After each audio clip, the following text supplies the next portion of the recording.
que regresemos al tema de las fuentes de Mateo del Nuevo Testamento para discutirlas? ¿O querés señalar algo más? Sí, Perdón. no, nuevamente, para mí Mateo no es una fuente de autoridad, pero si para ti lo es, pues entiendo que quieras demostrar el Mesías dentro de la fuente que mismo afirma que es el Mesías. Así es que como yo comencé, de hecho, toda esta, así abrí el video, yo sabía que íbamos a terminar abordando el mismo argumento circular que se quiere autoconfirmar. Es que es obvio que íbamos a llegar a eso. Ok, bien. Recordemos una cosa, que nosotros no estamos diciendo que Jesús era el Mesías porque el Evangelio de Mateo lo dice. El argumento no es ese. El argumento es que en documentos históricos, como en el caso de Mateo, Jesús parece creer y afirmar que es el Mesías. Por el hecho de que Jesús lo diga o lo crea, no se confirma. Tienen que haber otros elementos que confirmen que lo que Jesús cree y dice es verdad. Y es ahí en donde vamos al elemento milagroso. El elemento milagroso es el poder de Dios confirmando, mediante el ministerio de Jesús, que lo que Jesús predicaba era realmente algo de Dios, algo correcto. Entonces, este no es un argumento circular, ni tampoco es un argumento que se basa en una fuente que carece de autoridad. Y ahí es donde yo te pregunto, ¿cuál es la razón por la que vos dudás de las fuentes que estoy utilizando? Llámese Mateo, Marcos, Lucas, Juan, las epístolas paulinas, el libro de los Hechos. ¿Cuál es la razón por la que en este tema ponés en tela de juicio o discutís la autoridad o la confiabilidad de dichas fuentes? Esa no debería ser la pregunta, pienso que la pregunta debería ser, los requisitos del Mesías están en los profetas y los requisitos del Mesías no son confirmados por los textos que tú tomas por autoridad. Y como ahí no me confirman nada de lo que estoy buscando en un Mesías, porque yo tengo un libro llamado el Tanaj, Profetas, etcétera, que me dice los requisitos del Mesías, y esto yo no lo encuentro en el libro que estamos cuestionando si debería ser autoridad. Entonces, ¿por qué lo va a tomar por autoridad? Ok, bien. Yo cuando hablo de autoridad no me refiero a una autoridad religiosa. Recordemos que estamos en una discusión histórica. Por ende, yo no estoy utilizando estos libros porque son el canon del Nuevo Testamento o porque son inspirados por Dios. Simplemente porque, por razones obvias del documento, son preferibles antes que otros al hablar de, históricamente, el ministerio de Jesús. Ahora, entiendo el punto que vos me señalás. Bueno, ¿cuáles son esos criterios que el Tanaj nos dice para identificar el Mesías? ¿Cuáles son estos criterios que podés utilizar, Jacob? Que podés vislumbrar, identificar en el Antiguo Testamento. Ok, ahora sí llegó mi turno de hablar. Sí, después de que me negaste todo. Sí, quería escuchar tu postura, la verdad. Okay. Y debo decir que en los profetas tú no vas a encontrar que el Mesías debe hacer milagros. Por lo tanto, toda la narrativa que hablamos por no sé cuántos Zooms, 3, es irrelevante. No, a nadie le importa lo que haya dicho Faraón y Josefo, si fue tergiversado, ¿no? Porque es que eso no es lo que dice el Tanaj. Lo que dice el Tanaj es Lo is'a goy el goijer velo el meduot milchama. Nación contra nación no levantará espada. No van a haber guerras. ¿Tú sabes qué está pasando acá, en esta zona del mundo? Dice, no, pero es que montó en un burro. Está escrito en Zacarías 9:9 que montó en burro. Pero señores, ¿ustedes han leído Zacarías 9:10? Que va a hablar a las naciones paz y su señorío será de un mar del otro. Cuando llegue el Mesías, va a ser tan claro para la humanidad que toda esta discusión no va a existir. No tiene sentido. ¿Cómo puede ser que llegue el Mashiach y todas las personas todavía están debatiendo? Si está escrito, Loi meduish et reeu, da et Hashem. Ninguna persona le va a decir a su compañero, conoce a Dios, porque todos lo conocerán. Es que es obvio que llegó el Mashiach. En el Nuevo Testamento yo no encuentro eso. Perdóname. Ellos te van a citar que montó en burro. Ellos te van a citar que... ¿Me permitís hacerte una pregunta ahí? Recién citaste el texto y te pido disculpas porque de verdad no tengo buena memoria para recordar textos en la Biblia. Viste que recién leías esa porción del Antiguo Testamento que dice, bueno, que no habrá guerras, ¿no? Que habrá paz y demás. ¿Cuál es el texto que citaste? Hay varios que hablan de eso, pero el que ¿Me podrías? particularmente cité Sí. es Isaías 2. Isaías 2. Te hago una pregunta honesta. ¿Ahí dónde dice Mesías? En el versículo anterior. ¿En 2.1 dice Mesías? No. Perdón, esto es honesto, Okay. no... Tu pregunta es buena y les voy a decir, en la Torá aparece la palabra Mashiach 5 veces, en el Tanaj aparece 39 veces, y ni una sola vez, ni una, se refiere al Mashiach con mayúscula, como tú dijiste la expresión. Ninguna vez se refiere al Mashiach. Cuando se refiere al Mashiach, se refiere a veces como, ¿cómo se dice? Un ramo, ¿cómo se llama? Un vástago de David. Claro. Se refiere a otras formas, pero nunca te va a decir de forma explícita, el Mashiach. No lo va a decir. Pero y entonces, para. Entre las naciones, ahí te dice el mismo versículo que te estoy diciendo, y juzgará entre las naciones y reprenderá a muchos pueblos y volverán espadas en arado y las lanzas en hoces, no asará espada nación contra nación y no van a aprender más guerra. Eso, ¿quién juzgará entre las naciones? Ahí nosotros tenemos el entendimiento que habla del Mashiach. Pero pará. Acá te tengo que ser honesto y hacerte una pregunta.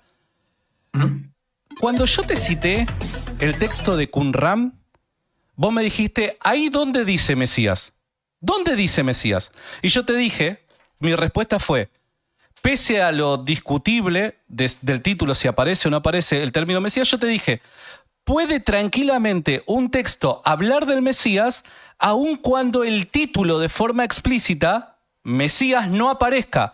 Vos me lo renegaste, vos me lo rechazaste. Ahora, cuando vamos al texto que vos mismo me citás, cuando vamos al texto que me estás citando para justificar lo que crees del Mesías, yo te pregunto, ¿y dónde está el título Mesías acá? Bueno, no, nosotros creemos que habla del Mesías. Bueno, entonces me parece que hay una doble vara. ¿Es necesario que el título Mesías aparezca en un texto, sí o no? Hagamos algo más sencillo. Dale. Dime, ¿quién judío te dirá que ahí no habla del Mesías en Isaías 2? No, está bien, yo estoy de acuerdo. Estoy de acuerdo con lo que vos estás diciendo. Justamente porque estoy de acuerdo, es que creo que el argumento que te presenté de Qumran es válido. Yo te explico. Porque en el fragmento que hablaste, la palabra no solo que no aparece, la palabra que le adjudican a que diga Mesías, al final tiene una letra que no se sabe si es Yud o Vav, lo que implicaría que es una palabra en plural. 1, primer argumento. 2, se estima por eso mismo que quizás habla de los sacerdotes, que también son ungidos. ¿Sí? Un Mesías es ungido. Puede echar aceite a la persona. Podría hablar también de los sacerdotes, no es mi postura, si quieres te digo de qué académico, ¿sí? Para no estar en... Bueno, pero entonces, ¿estamos de acuerdo que un texto no requiere que aparezca el título Mesías para nosotros saber si habla o no habla del Mesías? ¿Estamos de acuerdo con eso? Estamos de acuerdo que en el Tanaj no hay ninguna referencia explícita que te diga Mashiach. Pará. No me corra. ¿No? ¿Estamos de acuerdo que en un texto no necesita aparecer el título explícito Mesías para nosotros creer que dicho texto esté haciendo una referencia al Mesías? Es que acá estás mezclando dos temas. Tú hiciste una afirmación de que el fragmento 4Q521, el manuscrito 4Q521, fragmento 2, dice Mesías, habla del Mesías y dice Mesías. Y yo te estoy diciendo, no puedes hacer esa afirmación, ahí no dice Mesías.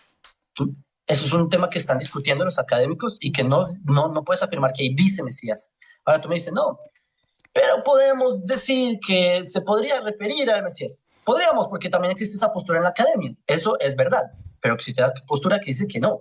Isaías 2, el versículo que te acabo de leer de la paz mundial, yo quiero que una persona me diga quién opina que ahí no habla del Mesías.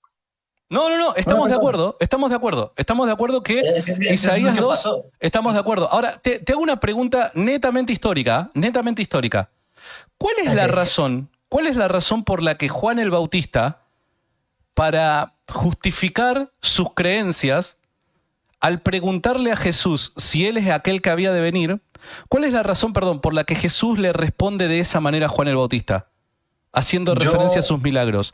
¿No parece, y con esto cierro, no parece una gran coincidencia lo que dicen los evangelios con lo que dice esta porción del texto hallado en Qumran? Tú estás tú estás asumiendo que yo quiero asumir que ese diálogo con Juan Bautista es un diálogo histórico. Tú me quieres tratar de que yo confiese tal cosa. No. Vos no crees que sea histórico. Vos no crees que sea... A nivel histórico, el diálogo que tuvieron, ¿quién dijo que ese diálogo ocurrió? Por los académicos. ¿Quién? Te puedo citar si querés algunos y te puedo dar las razones por... ¿Querés que te dé las razones del por qué ese diálogo es histórico? Explícame qué académico te va a afirmar que un diálogo ocurrió con Juan Bautista y los presentes. Te doy las razones. ¿Querés que te dé las razones? Dime qué académico afirma que eso fue un diálogo tal cual. Bueno, por dar un ejemplo, el primero que te cito, John P. Mayer. Los milagros, un judío marginal, tomo 2, que habla de los milagros. Tengo otro, si querés, dame un segundo, por favor. Espérate, un judío marginal, una visión del Jesús histórico, ¿verdad? Sí. ¿Ese académico está bien? No, explícame su Marco Herranz. Los evangelios y la crítica histórica. Como el diálogo que yo veo acá en el evangelio es el diálogo que tuvieron, ¿sí? Bueno, pará. Entonces ya está bien, los académicos ya está bien. Ahora las razones te presento. No. Explícame los argumentos de los académicos. Ok, bien. Entonces, habiendo citado académicos... ¿En su sano juicio? Ok. Habiendo citado académicos y pudiendo citar más, voy ahora a las razones. Bueno, por dar un ejemplo, en la historiografía hay ciertos criterios que te indican confiabilidad histórica y que cuando los hallamos en diferentes porciones de un documento podemos creer razonablemente de que dicha referencia es una descripción histórica del pasado. Uno de ellos es el testimonio vergonzoso. El testimonio vergonzoso se halla cuando un determinado relato no favorece al héroe de la historia, sino que lo deja mal parado. Les doy un ejemplo. En el Antiguo Testamento, cuando el rey David, cuando peca con Betsabé, nosotros podemos, pese a la distancia que hay, pese a la distancia temporal y cultural, podemos afirmar de que eso realmente ocurrió, dado que el objetivo del libro, entre otras cosas, es destacar a David como ese gran rey, ¿no? Ahora, ¿cuál es la razón por la que, más allá de las intenciones del autor, que es destacar a David como el gran rey, va a señalar semejante pecado de David, ¿no? Que manda a asesinar, etcétera, ¿no? ¿Cuál es la razón? Y la razón es porque eso realmente sucedió. Si no hubiera sucedido, dadas las intenciones que tiene en el libro, no lo hubiera agregado. Eso es testimonio vergonzoso. En el caso de Juan el Bautista, recordemos de que Juan el Bautista es presentado por todos los documentos históricos del Nuevo Testamento como el profeta de Dios. Aquel que había de anunciar el Cordero de Dios, aquel que había de preparar el camino para Jesús, etcétera, etcétera, etcétera. Entonces, ¿cómo este profeta que viene a advertir a la población de que venía detrás de él el Hijo de Dios y que debía creerse a su anuncio y demás, podía caer en semejante crisis de fe? La crisis de fe que se señala en el Nuevo Testamento evidentemente corresponde con el testimonio vergonzoso, criterio que te permite identificar historicidad o confiabilidad histórica, mejor dicho. Ese es uno. Si querés te doy dos más. No tienes que darlos porque según la lógica, entonces, si un texto, el mismo Nuevo Testamento que te quiere corroborar el por qué Jesús es el Mesías, ese mismo texto, como está hablando de algo negativo del mismo personaje que te quieren decir que lo quieren matar para que quieran que reviva, ese mismo texto es el que te está diciendo, no, es la fuente enemiga, una fuente dentro del mismo texto. Si me traes una fuente externa, yo diría, ok, me estás diciendo la misma fuente teológica que te quiere corroborar. No es fuente enemiga, yo no dije fuente enemiga, yo dije testimonio vergonzoso. Testimonio vergonzoso, perdón. Es diferente, entonces ahí se te desarticula todo el argumento, porque no estoy hablando de fuente enemiga, estoy hablando de testimonio vergonzoso, ahí te pegaste un tiro en el pie. voy a decir la misma frase con testimonio vergonzoso. A ver. Me estás diciendo que el mismo libro que busca corroborar una teología, es el mismo libro que yo quiero, que yo encuentro, acá lo avergonzaron. Como en la mitología griega, nosotros vemos que hay dioses que pasan malos momentos y pasan, es un término, las tragedias. Entonces puede tomar eso como un texto no mitológico. Dame un ejemplo. No entiendo. Dame un ejemplo. Un ejemplo. Si ese es tu argumento para afirmar, si ese es tu argumento para afirmar que ese diálogo ocurrió. Dame un ejemplo. Santiago, tú me estás diciendo que un diálogo. Dame un ejemplo. Ocurrió tal cual. Un ejemplo. Vos me decís los textos mitológicos que hablan de otros dioses. Dame un ejemplo. De textos mitológicos que hablan de otros qué. De dioses que sufren, ¿no? De la forma en la que lo estás planteando. Dame un ejemplo. Te voy a dar 10 ejemplos. Dale, uno. No, 10. ¿10 me vas a dar? Sí, si quieres. A ver. A ver, veamos porque es exactamente el concepto. Recordemos igualmente que te dije, Okay. este es un criterio, te podría dar 2 más. ¿Te acordás de eso, no? Por las dudas, te aclaro. Este no lo dije porque no me acordaba bien cómo es la historia. Prometeo, lo encadenan en una roca, el hígado se lo devora un águila.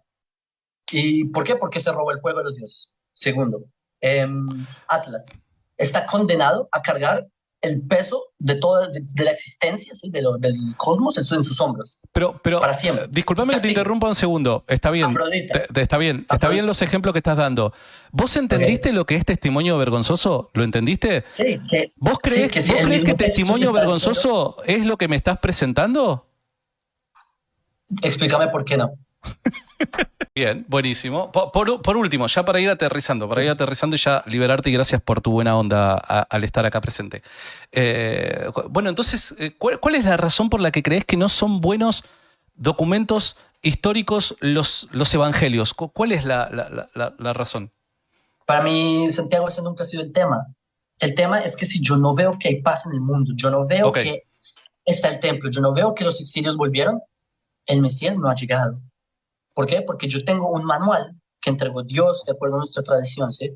Que es por medio de sus profetas, bla, bla, bla, que esto nos indica cómo es la era del Mesías cuando llegue. Y si yo veo otros textos que me plantean teologías que no tienen nada que ver con esto, entonces para mí no son histórico, no histórico. Es histórico, tómalo histórico, no histórico. Es que ese no es el tema aquí en cuestión. Podemos hacer un tema que del Nuevo Testamento podemos destilar y sacar como histórico, que Juan Bautista bautizaba gente, que eso es otro tema. Acá el tema es sí, el título del video, ¿sí?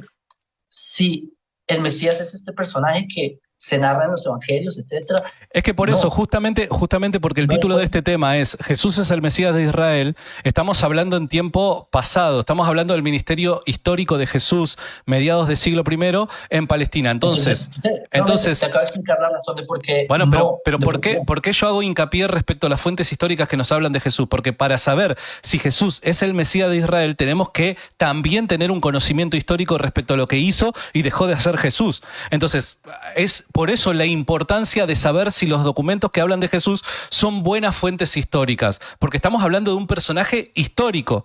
Te hago, ahora sí te prometo, esta es la última pregunta. ¿Cuál es la razón por la que vos crees de que el segundo templo fue destruido? ¿Por qué Dios permitiría semejante cosa? Nosotros los cristianos creemos que está íntimamente relacionado con la crucifixión de Cristo, ¿no? ¿Cuál es la razón que le dan ustedes? Porque el pueblo de Israel teníamos odio gratuito. ¿Qué es odio gratuito? Es que nos peleábamos entre nosotros. Es la razón. Ejemplo, cuando Roma asedia Jerusalén, los judíos se pusieron a pelear dentro de Jerusalén, empezaron a quemar las provisiones dentro de Jerusalén entre los grupos, empezaron a hacer una guerra civil entre ellos con el enemigo afuera. Por eso se destruyó Jerusalén. Pero eso no parece ser un ánimo presente en la década del 30 del siglo I. Eso pasa así en las vísperas de la destrucción del templo en el año 70. Década del 60, pongámosle. Pero década del 30 no parece ser ese el ánimo. No, sí. Siglos antes de la primera década, etcétera, ya habían muchas divisiones en Israel. En ese entonces tenías... Pero no en el sentido en el que lo estás planteando. No, por ejemplo, tenías Sí, Pero una cosa es que haya divisiones, evidentemente las había, y otra cosa es la clase de odio que viene a presentarse en el momento clímax de la no, destrucción del templo. Son dos pero momentos que parecen ser distintos en los ánimos del pueblo de Israel. no era tan distinto. Las escuelas de pensamiento se mataban entre ellos. Los saduceos crucificaron a 6.000 fariseos. Los de Qumran fueron literalmente pateados a que se metan en el desierto y del templo, porque llegó el Imperio Romano a sacar, la división era pesada, los judíos se daban duro con los samaritanos, o sea, no estaba bien, antes de Jesús, era mal, no estaba bien, no estaba bien. Sí, sí, no estoy tan de acuerdo respecto... Sí, perdón, ¿qué? No, digo que el clímax del caos eventualmente fue con el asedio. Sí, sí, Es, sí. Yo no estoy tan de acuerdo con todas estas descripciones que estás haciendo. A mí me parece que evidentemente habían divisiones, había malestar entre sectas, algo que políticamente podemos ver hasta el día de hoy, ¿no? Que entre diferentes grupos hay cierto barullo, por así decirlo. Pero no sé. Santiago, ¿te parece que es muy normal que los saduceos hayan crucificado a 6.000 fariseos? ¿Cuándo Es muy, pasa muy eso? cotidiano. ¿Cuándo pasa eso? Con Alejandro Janeo. Sí, pero estamos hablando ahí del siglo II antes de Cristo.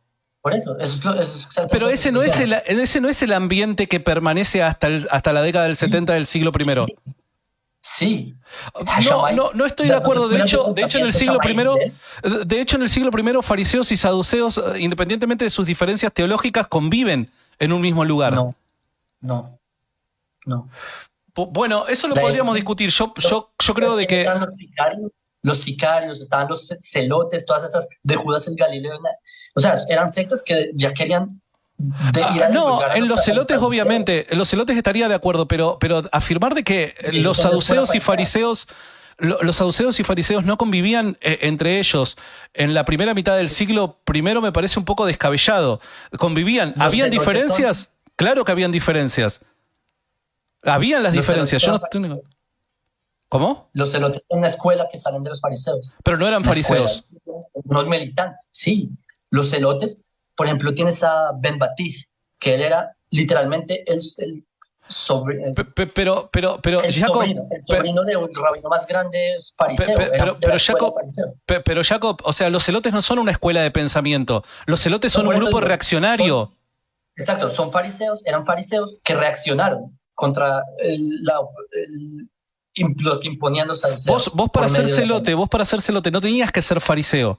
¿Se entiende? Obviamente habían Es verdad, celotes pero fariseos, salieron de claro ahí. que sí, pero vos no tenías que para ser celote ser fariseo porque el celote no era una escuela de pensamiento como lo era un fariseo. ¿Verdad? Se entiende? Ya lo dije 3 veces.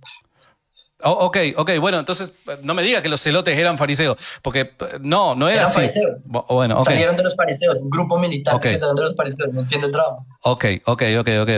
Pero a mí me llama la atención lo que también el Talmud nos señala respecto a los 40 años previos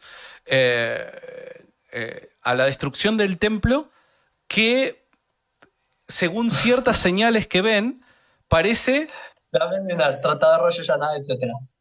que leían que el sacrificio anual ya no era acepto delante de Dios, ¿no? ¿No te resulta al menos llamativo la coincidencia de fechas que hay si en el año 70 es destruido el templo y 40 años antes ya No. se puede percibir de que el sacrificio anual no es aceptado por Dios? 30 años antes de la destrucción del templo es justamente la crucifixión de Jesús. No, porque en esa misma página del Talmud también te dice que los años, ¿cuántos? ¿Como 3 años? No. Sí, 3 años antes del asedio, todavía el hilo que era rojo se ponía blanco. Y ahí ellos sabían que estaban perdonados, aún al borde de la destrucción. Entonces es muy conveniente leer media cita, pero no leer toda. Lo que el texto dice es que 40 años. Es que... Pero luego llega la otra opinión y dice, no, 3 años antes todavía el hilo se volvía de rojo a blanco. Claro, pero porque hay una discusión ahí. Es un diálogo. Sí, exacto. Entonces el cristianismo va a tomar la cita que dice, uy, esto se parece a lo que yo quiero, en vez de ver toda la discusión y todas las conclusiones. Ok. O sea que lo que decís es que simplemente no podemos pensar ni en una ni en la otra, no podemos creer ni en una ni en la otra. Es, pues, Ok, yo personalmente no tengo postura, porque si me dicen una cosa, una y luego la otra, ok. Lo dejamos acá, lo dejamos acá. Este último punto te lo dejo acá, te lo dejo acá. ok, Bueno, brother, muchas gracias por tu participación acá, querido. a ti Espero también. que lo hayas pasado bien. Sí, y déjame decirle un mensaje a las Sí, por personas. favor. Em, a pesar de todo lo que ustedes escucharon, yo les pido que sean buenas personas, en verdad. Eso pienso que es lo que importa al final, que se comporten bien, que quieran a los demás, que, ¿saben?, respeten a la gente mayor, eduquen a los menores, que sean buenas personas, ayuden al mundo. Vean qué hay afuera en el mundo que no está bien y ustedes tomen la misión de ayudar y volverlo mejor. Al fin de cuentas, que yo creo en esta religión, yo creo, son capas externas a nosotros. Lo que importa es lo que ustedes están transformando en el mundo, haciendo el bien al mundo. Eso es como lo que quería decir puntualmente. Y gracias por la plataforma para haberlo dicho. Dale. Te mando un abrazo grande, Jacob. Siempre es un placer poder hablar con vos.